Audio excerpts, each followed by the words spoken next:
Quantitative easing, how it works. The Bank of England's Monetary Policy Committee has been purchasing assets financed by new money that the bank creates electronically. Often known as quantitative easing, this policy is designed to inject money directly into the economy. This is in response to a sharp fall in demand as businesses and consumers reduce their spending. In short, there's not enough money in the economy. The aim is to boost spending to keep inflation on track to meet the 2% target. Alongside its decisions on asset purchases, the Monetary Policy Committee continues to set bank rates each month. The bank purchases assets from private sector businesses, including insurance companies, pension funds, high street banks and non-financial firms. Most of the assets purchased are government bonds. There's a large market available, so the bank can buy substantial quantities of assets fairly quickly.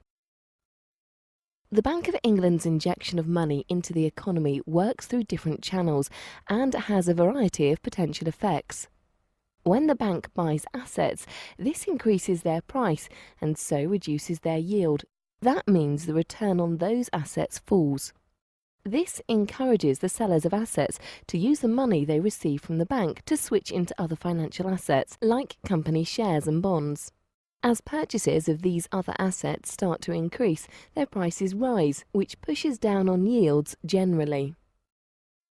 Lower yields reduce the cost of borrowing for businesses and households. This, in turn, leads to higher consumer spending and more investment. Of course, higher asset prices also make some people better off, which provides an extra boost to spending on goods and services. The Bank of England is also buying smaller amounts of private debt, like corporate bonds. These purchases are aimed at improving conditions in capital markets, making it easier for companies to raise money, which they can invest in their business.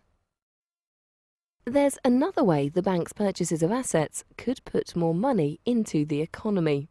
Those selling assets to the Bank of England deposit more money into their bank accounts. So commercial banks have more funds which they can use to finance new loans. And more bank lending supports spending and investment. But this channel is likely to be relatively weak as banks continue to repair their finances in the wake of the crisis. That's why the Bank of England is buying most of the assets from firms other than banks. The extra money the Bank of England is injecting into the economy should increase spending to help keep inflation on track to meet the government's 2% target. Without that boost, the amount of money in the economy would be too low. Spending would be weaker and inflation might fall below target. But as perceptions of an improvement in the economy begin to spread, this will stimulate business and consumer confidence. That will help to underpin expectations the policy is beginning to work, which should itself encourage more spending and keep inflation in line with the target. As it sets policy each month, the Monetary Policy Committee will continue to be guided by the outlook for inflation relative to the 2% target.